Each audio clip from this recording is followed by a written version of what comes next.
I live with a pain disease called CRPS, or complex regional pain syndrome.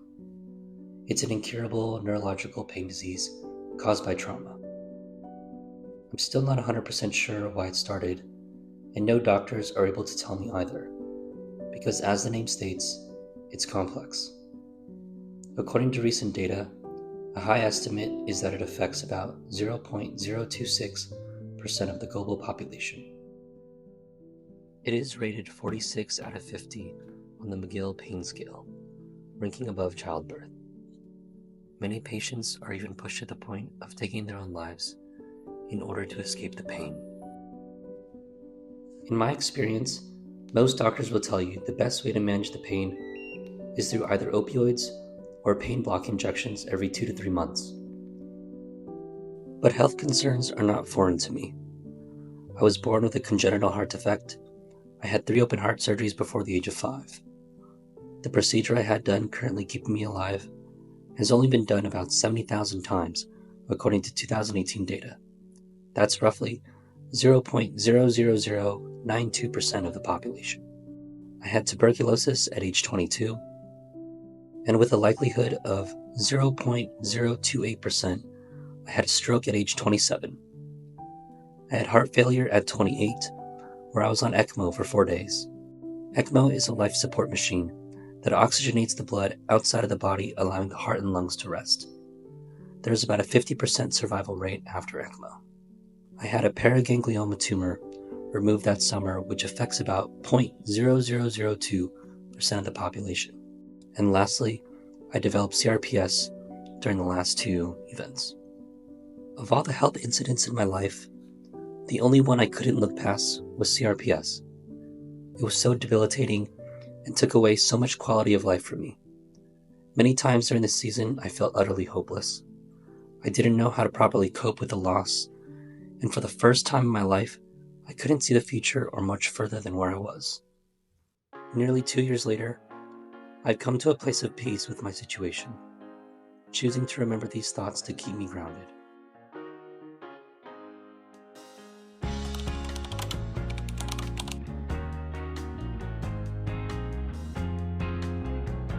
I was told no a lot as a kid. My health conditions as a child naturally prohibited me from doing many activities or participating in things that were normal for most kids.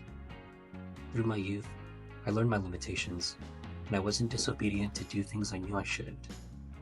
But this did grow in me the certainty to do anything I knew I was able to. I became fixated as an adult at excelling at things I felt I simply had the privilege of being able to participate in. After the CRPS took effect, overnight I lost the ability to do even more things than before. Simple tasks like taking walks with friends, walking to the grocery store, bathing myself, and simple daily chores seemed like an impossible task. At 28 years old, I was bound to a wheelchair, having to rely on everyone around me to get small things done. Once again, life said no to me. So I made a choice to focus on things I was still able to do and not dwell on what I had lost. I had lost many things throughout the years, but I still found joy in engaging in activities I could and committing to do them well. Regardless of how people viewed me or what they thought of me, I decided to pursue a life I was proud of, because it was my life to live, because I could.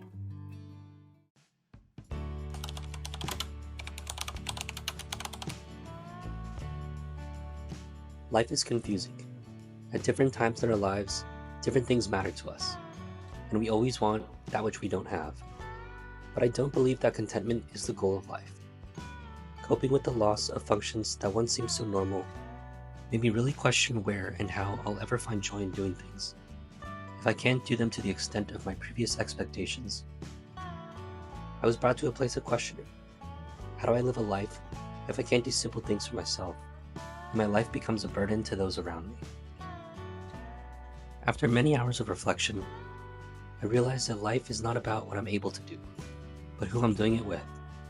For whatever reason, humans find contentment in connection with others and others connecting with them over anything else.